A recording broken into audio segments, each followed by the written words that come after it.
Si os gusta el cine de terror, seguramente os habrá pasado algo curioso durante los últimos años. Da igual que la película trate sobre una secta en Suecia, una familia destrozada por el duelo o una mano embalsamada capaz de invocar espíritus, que muchas de las películas de terror más comentadas de los últimos tiempos tienen algo en común. Detrás aparece el logo de A24. Y esto es bastante llamativo, porque A24 no es Disney, ni Warner, ni Universal. De hecho, comparada con esos gigantes, sigue siendo una compañía relativamente pequeña. Sin embargo, ha conseguido algo que muy pocas productoras logran hoy en día: convertirse en una marca reconocible para el público. Hay gente que va a ver una película simplemente porque es de A24. Pero ¿cómo ha ocurrido esto? ¿Cómo una empresa fundada hace poco más de una década ha terminado convirtiéndose en una de las referencias del cine de terror moderno? Y sobre todo, ¿por qué sus películas parecen conectar tan bien con esos espectadores tan jóvenes? Para responder a estas preguntas, tenemos que volver a 2012, cuando todo empezó. A24 fue fundada en Nueva York por Daniel Katz, Daniel Fenkel y John Hotz. En aquel momento no había ninguna razón para pensar que aquella pequeña compañía acabaría teniendo el impacto que tiene hoy. Durante sus primeros años ni siquiera estaban especialmente asociados al terror. La empresa comenzó distribuyendo películas independientes que destacaban por tener una personalidad muy marcada. Títulos como Spring Breakers, Ex Machina o Room ayudaron a construir una reputación muy concreta alrededor de la marca. Lo interesante es que desde el principio A24 parecía entender algo que muchas distribuidoras independientes no habían conseguido.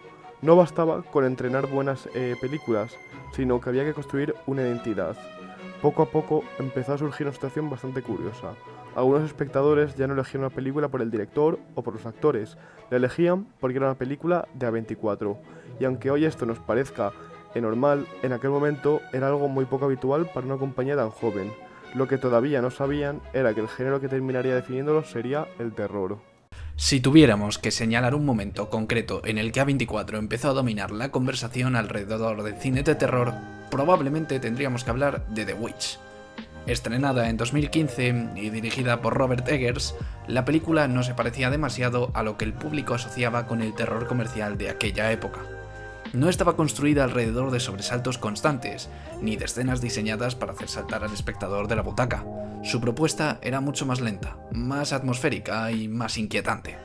La película generó división entre parte del público, pero también consiguió algo muy importante: demostró que existía un enorme interés por un tipo de terror diferente. Unos años después llegaría Hereditary, y ahí sí que todo explotó. La película de Ari Aster se convirtió rápidamente en uno de los fenómenos más importantes del género durante la década. Lo interesante es que gran parte de las conversaciones sobre Hereditary no giraban únicamente alrededor de sus escenas más impactantes. Mucha gente hablaba del duelo, de la familia, de los traumas o de la forma en la que la película representaba el dolor emocional, y esto iba a convertirse en una constante dentro de muchas producciones de A24. Cuando pensamos en películas clásicas de terror, normalmente pensamos en amenazas externas, un asesino, un monstruo o un ente sobrenatural, algo que persigue a los protagonistas. Sin embargo, muchas de las películas que han definido el éxito de A24 funcionan de una manera un poquito diferente. Por ejemplo, en Hereditary utiliza elementos sobrenaturales, pero gran parte de la historia gira alrededor de una familia incapaz de superar una tragedia. Midsommar comienza con una ruptura emocional y con una protagonista que intenta encontrar su lugar en el mundo.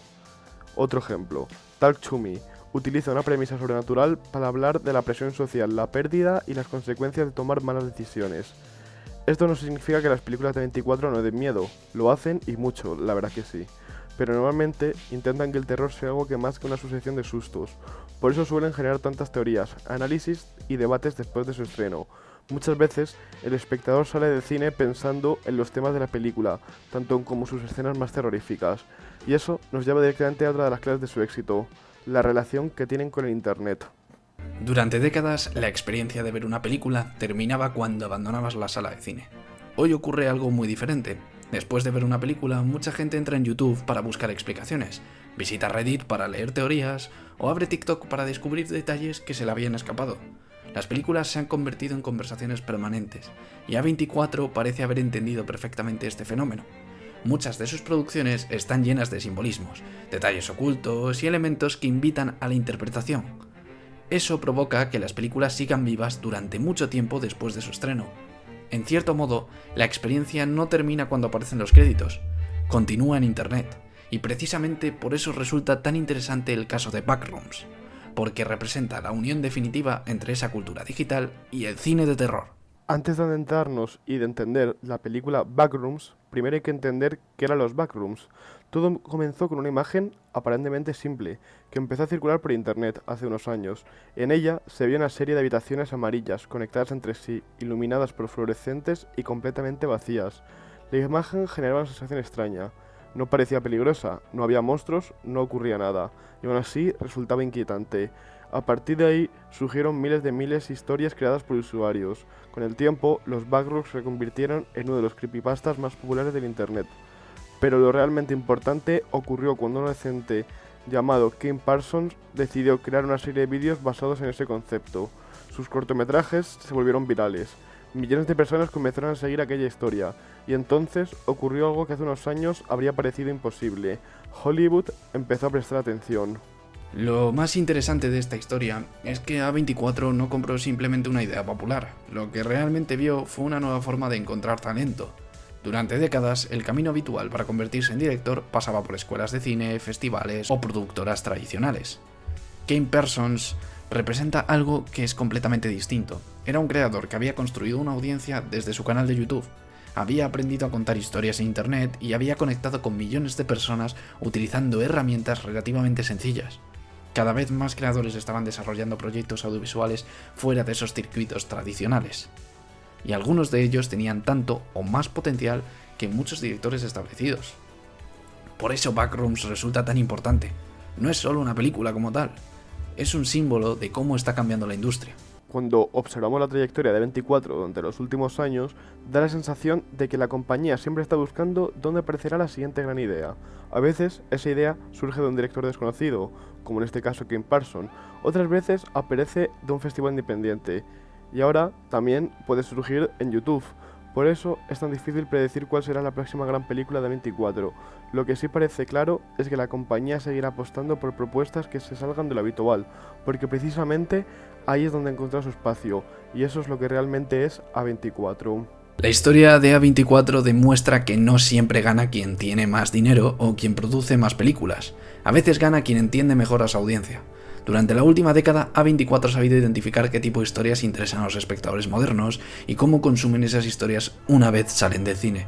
Películas como Hereditary, Midsommar o Talk to Me ayudaron a redefinir el terror contemporáneo, y proyectos como Backrooms muestran hacia dónde podría dirigirse el género durante los próximos años. Porque si algo nos enseña el éxito de A24 es que las ideas más interesantes ya no nacen únicamente en Hollywood, muchas nacen en internet.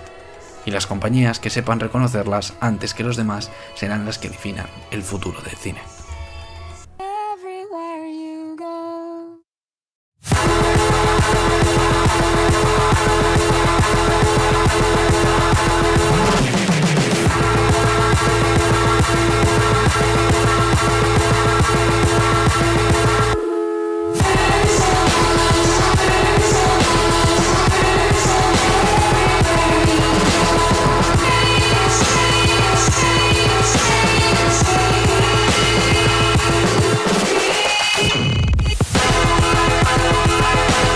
Si os ha gustado el vídeo, ya sabéis qué hacer.